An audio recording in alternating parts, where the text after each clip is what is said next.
Hey, what's going on, everyone? It's Metals here again.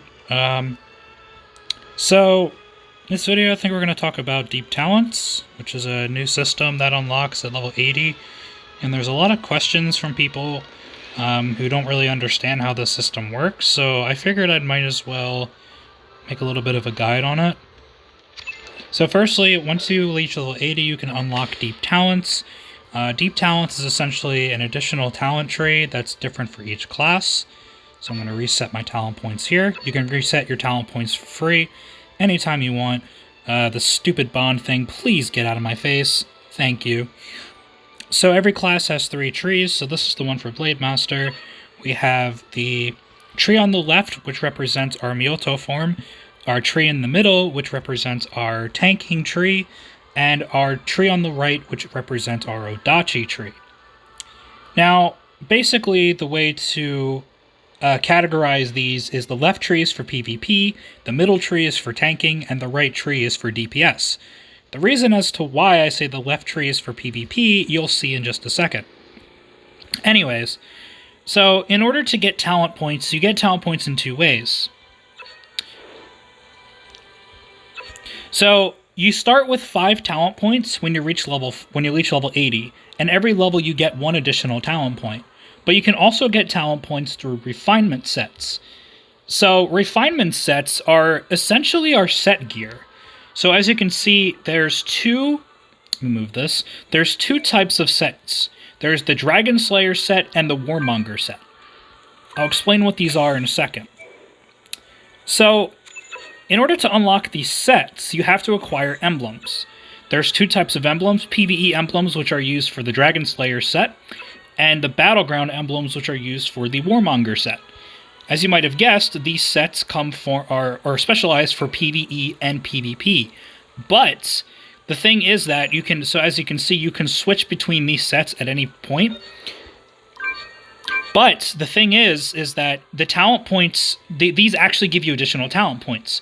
So as you can see, this first piece gives me 2 talent points, and it also gives me 2 talent points from the 2-piece set.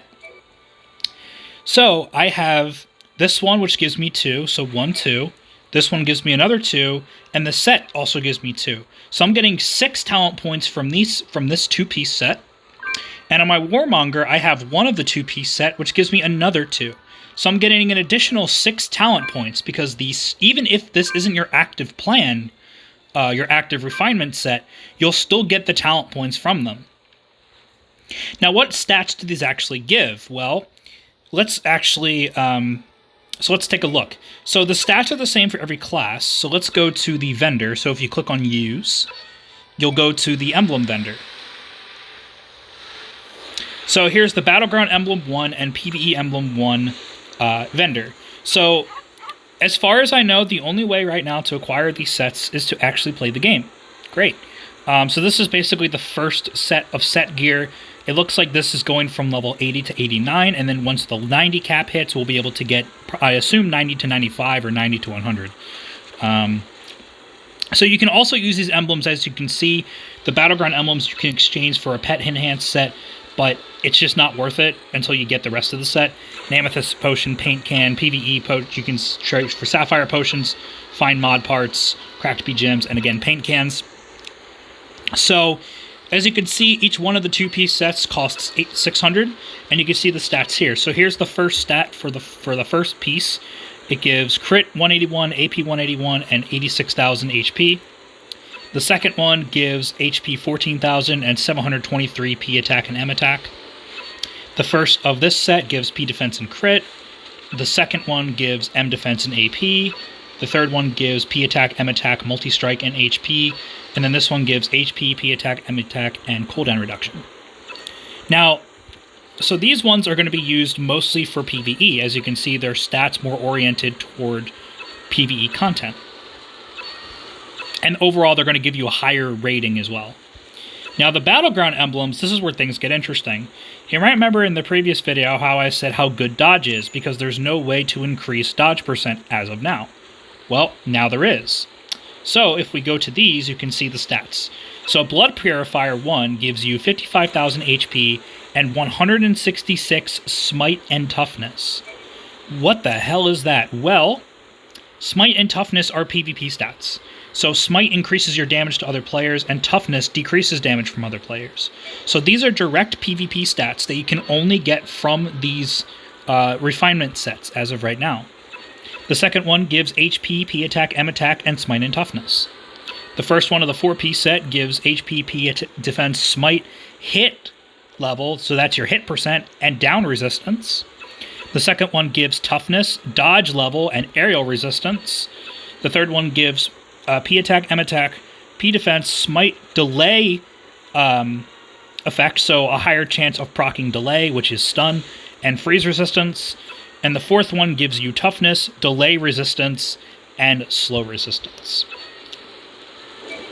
So, needless to say, these are very important to have based on what you're doing. And like I said, you can switch these out at any point. But the important thing here is that you're going to want to have all of them because they all give you talent points. And I believe how it works is that if you have the full level 80 set, by the time you reach level 89 or 90, you should be able to unlock all of these talents. I think. So it'll ultimately become very beneficial for you to do this. So like I said, the only way to get these right now is to actually play the game. So how do you get emblems? So PvE emblems are the easier one to acquire. You get 55 emblems every day. You get 30 for completing 40 activity and 25 for completing 90 activity. So that's 385 a week. You also get emblems from completing Bronze Hard. And the number of emblems you get depends on the difficulty you clear. So the maximum is 200 emblems at level 5. It starts at 100 at level 1 and goes up by 25 every level. So 600 maximum a week from your 3 bronze attempts. So that's already one of the 2-piece sets, and you can get the other one very easily. The other way you get them is from world bosses. So you get 10 PvE emblems every time you kill a world boss, and you can get 14 claims every week for the bosses. So the level 80 and 85 world boss drop these emblems, so you can get another 140, I think. I think they're shared between the 2 bosses, but I'm not sure. So PvE emblems are much easier to get. Like I said, you're going to get 385 just from activity, and you're going to get another 600 if you do Bronze 5 3 times. Even if you do Bronze 4, you'll get 175 3 times. If you do Bronze 3, you'll get 153 times, and so on and so forth. So make sure you're doing the highest difficulty possible. Now, Battleground Emblems are a little bit harder to obtain. The way you get Battleground Emblems is from PvP. You can get 700 emblems weekly, but there's another way to get them. If you go to career points, remember these ID cards? Originally, they would give you Starfire emblems, but now they give you battlefield marks. So now they give you Battleground emblems. You can get 300 a week, because you can trade in 10 a week, and so that means that also counts toward your cap. So you're already going to start at 300 out of 700, so that means you can get 400 from PvP. Sorry, that was my laptop. And the thing is these will come very slowly. The most you can get from one PvP match is probably around 80 to 40. Oh, not 80 to 40. 30 to 40 or so. You get an extra 30 from clearing your first battle every day. And you also get 90 from getting 2 wins over the weekend. So the best way to get these is to do your first battle every day and to just grind PvP a whole bunch. The better you place, the more you get after each match, so try to do as best you can. As you can see, I already have 400, and I have one of the 2-piece sets. I'm working on the second one. So it does take a lot of grinding, and these ones are much more difficult to get. So if you're somebody who really wants to specialize in PvP, or someone who wants to build toward PvP, you're definitely going to want to try to get these, because they do have very important PvP stats. So, like I said, those talent points stack. So you're going to equip these sets, and you're going to get the stat bonuses and the rating bonuses from them, and you're also going to get the talent points as well.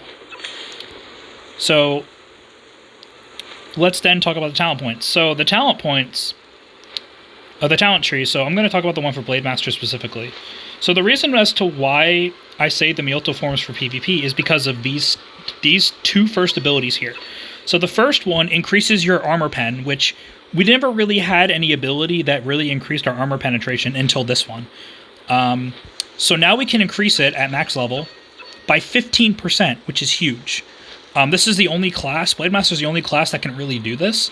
And if we look at our other talents, we can see now this one here, we can now inflict Cherry Blossom, and our Cherry Blossom Explosion, our Cherry Blossom Explosions now trigger Armor Pen. So building these together actually can be very powerful and creates a really strong burst damage that really surprised me. So that's something that was, wasn't really needed before, but now it's very strong. And now this one down here, normal attacks in Myoto form have a chance to reduce Blossom Dance cooldown. At max level, it's 100%. So that means guaranteed that you're hitting your basic attacks. Every time you hit will decrease the cooldown of your Blossom Dance by 0.5 seconds. Now, this talent allows you to stack... This talent allows you to stack Cherry Blossoms 5 times. So now we actually have a way to stack Cherry Blossoms and inflict a ton of damage based on our AP and ignore defenses, which is huge in PvP. In PvE, it doesn't really make a huge difference, but in PvP, this is huge. This is actually a really big difference. And if you're building a PvP build, now you can we start to understand why the Katana form or Myoto, whatever you want to call it, is so good. Because it gives you a lot of attack speed, movement speed, dodge, and armor pen. This one right here is, increases your aerial damage. I don't really use aerial that much, but the one below it gives you increased damage in this form. So, as you can see, these layer of talents don't unlock to level 90, these ones don't unlock to 100, and then 105. But you can see some of them over here. Like this one, Cherry Blossom Explosions have a chance to not remove, and at level 1 it's 50, so level 2 might be 100%, which is going to be insane. When you think about it, combining it with New Life, that's going to be nuts. That's going to be a ridiculous amount of quick damage to targets, and it's going to be absolutely insane. This talent right here, the one at the very bottom, gives you an additional 3 stacks on Cherry Blossom, and also increases their damage the more they're stacked, but decreases their base damage. So I think you can combine Sakura Rain with Blossom Slash, and while this one stacks with AP, the other one stacks with base explosion damage. So I think then they kind of build off of each other, but we're not sure because we're not even close to 105 yet, so we can't really test it, but that's a possibility. And then there's also this one here where Ephemeral Beauty actually lowers their P defense and their movement speed, which is insane. Like, these are insanely good abilities. Insanely good abilities for PvP.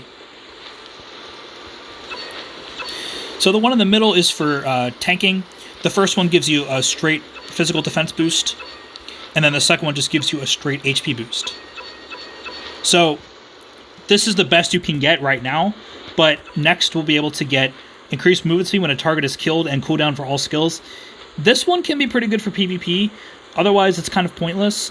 And then this one here, Recover Rune and other buff rune trigger effect increases. We actually don't have runes unlocked yet. It looks like runes are going to be unlocked at level 90. So as you can see, this one actually increases your rune stats by a bunch. So that one actually might also be very good. But yeah, we don't have that system yet. Now down here, there's one that just decreases your damage taken, which is good. This one increases your slow resistance. This one recovers your endurance. And this one, when your HP gets below 30%, damage dealt is increased for 10 seconds. Again, so these are more PvP-oriented ones kind of near the bottom here. Now for Adachi, we have Adachi damage increased up to 5%. I'm sorry, up to 5%, which is, in my opinion, it's not as good as the 15% increase from AP. But again, since this is your main form of just raw damage for PvE DPS, this is definitely the best route to go. On this, it just increases your roundhouse skill damage by 5%. It's 1 point. Then this one down here increases your counterattack damage. This one increases... Oh, so this one just reduces... Yeah, so there's more down there. This one here increases your P attack. So again, just used for raw damage. And then this one down here, This is why I say this one's for PvE, is because this one gives you damage on your burn ticks. So this one gives you increased damage to your burn ticks based on your fire damage. So in PvP, you're not going to be using that too much, but in PvE, this is going to be great for DPS and dots and stuff like that. And also, this one's going to be really good for tanking as well. So there's going to be some combinations you're going to be able to do when you get more talent points over time. So I'm going to go back to... So this is my default plan, so I'm going to go back to what I had. Oh wait, I have to get rid of these ones. Hold on. Oops. Here we go. Yes, that's basically it for Deep Talents. I hope that clears things up a little bit. So get to grinding those emblems and work on getting those sets because they're very important and give you huge rating bonuses. Every talent gives you 50 rating outright, and the stats from the different sets give you about 500 rating each. So they end up being huge dividends in the end. And like I said, the PvP ones are going to be very useful for club wars, for PvP battlegrounds, for any type of PvP you might be doing.